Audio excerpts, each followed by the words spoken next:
You guys aren't stupid, and you'll get it as well. Ah, eat that, bitch. What's up, guys? Welcome to my 100th video. This is quite a milestone. I didn't think. I was sure I'd make 100 videos, maybe more, but I didn't think I'd be where I am right now at 100 videos, at over 1,600 subscribers. I'm very, very excited. That means a lot to me. So thank you very much. I was gonna make this video last week, but got really sick and I was just down and out and wasn't really doing anything. So here it is today. Good day for the 100th video. Today I want to talk about a very important person in my life. A person I don't know what I'd do without him. I want to talk about my dad. When I was growing up, my dad was not a perfect person. He was a partier. He was a drinker. He was also a carouser. He was with many women while he was with my mom. And I'm happy to say I've talked to him about all this stuff. I can't condone it, but it is what it is. The important thing to me is that he was always there for me. That's something I can never deny.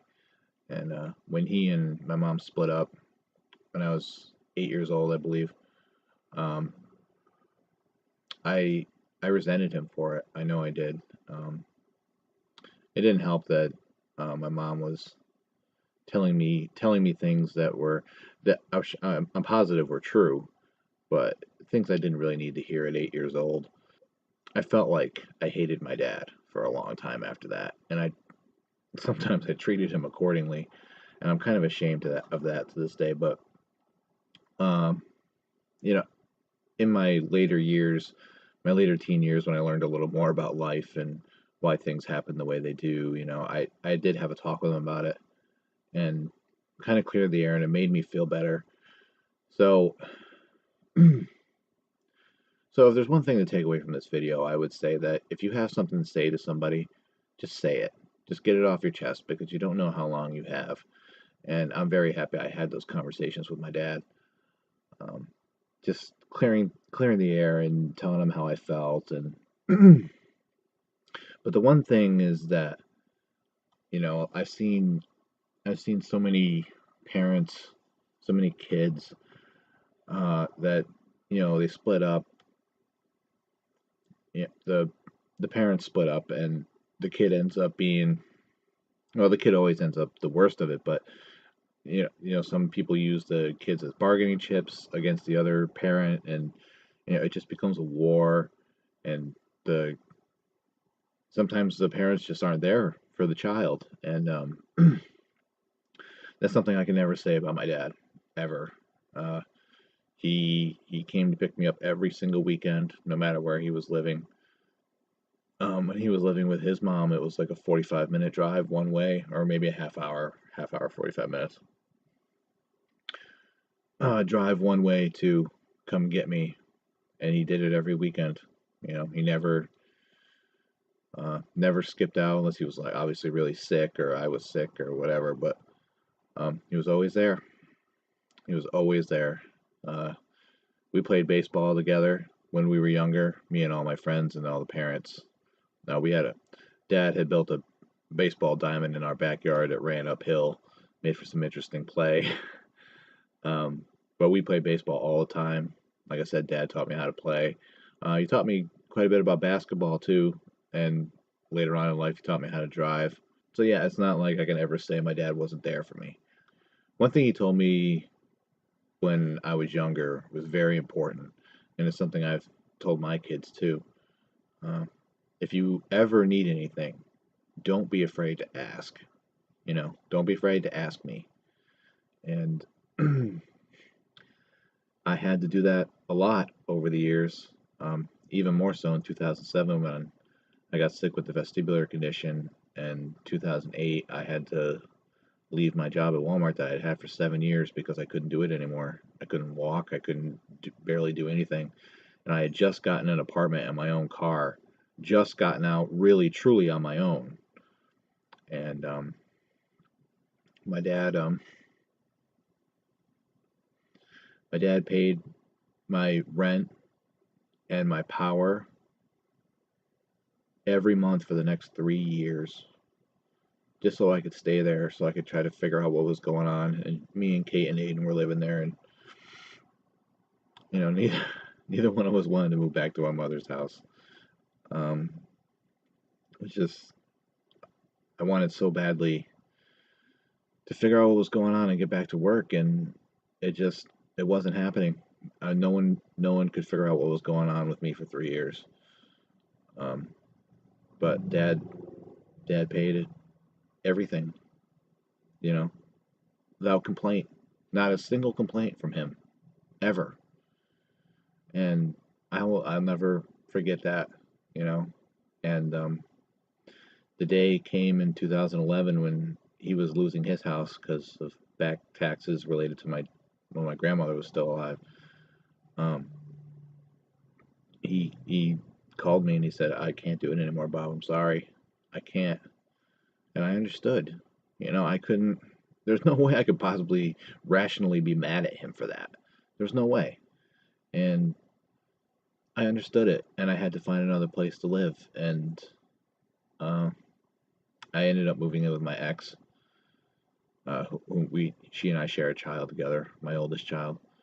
And even after that, my dad lived in the countryside for a year, like an hour and a half away from here, or whatever it is. And then he ended up having to move in with us because the landlord decided she wanted to give the house to her son. Um, so yeah, he's living here now, and he's still helping me, you know, whenever I ask for something. Unless there's a really obviously good reason he can't, but I do my best not to ask for much, and every time he needs something, I'm there for him. He had a heart attack last year, and possibly the year before. I didn't get diagnosed the year before, but he passed out in the driveway and scared the shit out of me. I thought he was gone.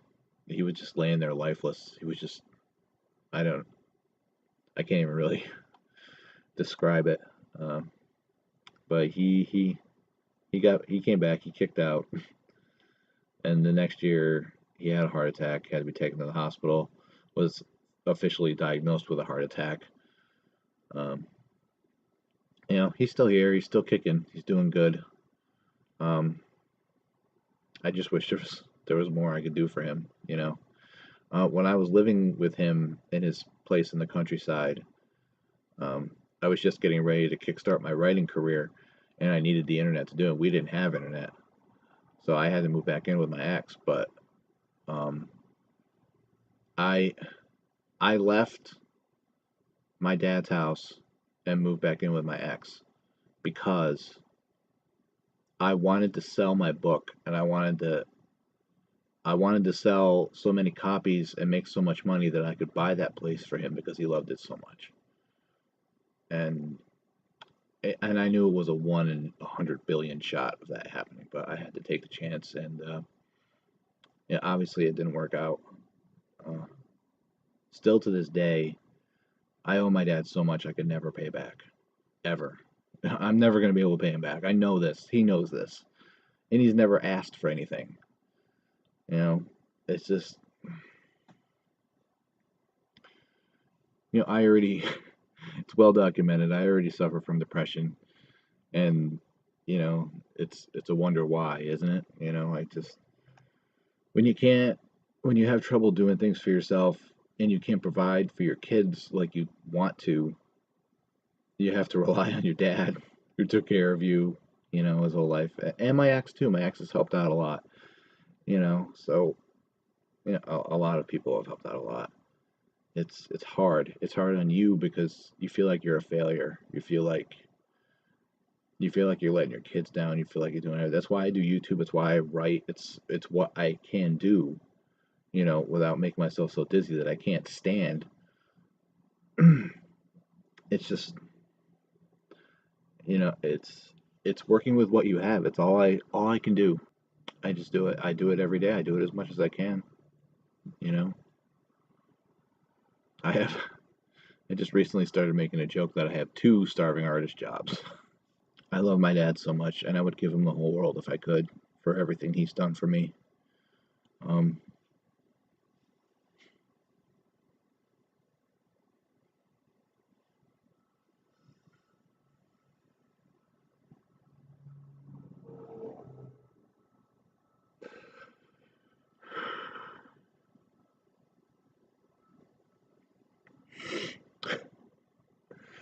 sorry.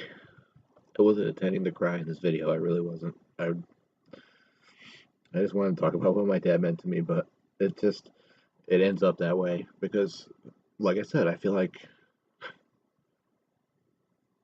a leech that has just been stuck to him since I got sick, just sucking money out of him. I hate it.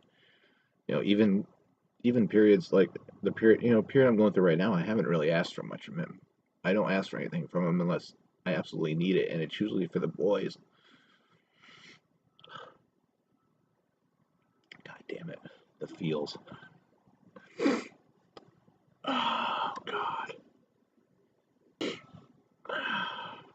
Anyway, I'm not trying to make this video like my dad died or anything. He's still alive. He's downstairs. He's doing whatever. He's probably watching TV. Um, I love you, Dad. I appreciate everything you've done for me, and something I can always say is, I have done everything I can to express my appreciation to him. I tell him I love him. I give him hugs.